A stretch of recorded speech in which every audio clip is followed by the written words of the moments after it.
kasih bring ya uwa alai kasuksa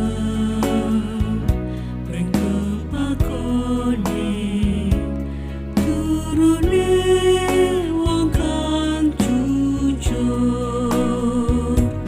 tanggepono ing tanah wis mesti oleh berkah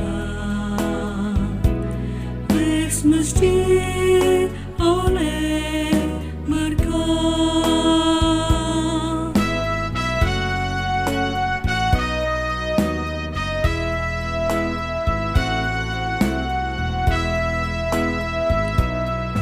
Omahe wong kang pracaya kanggonan kaluperan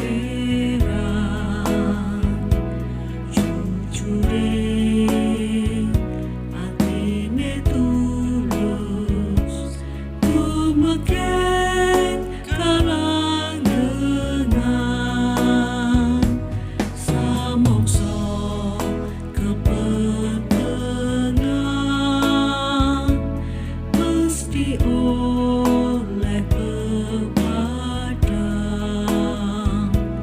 mesti oleh pepadang.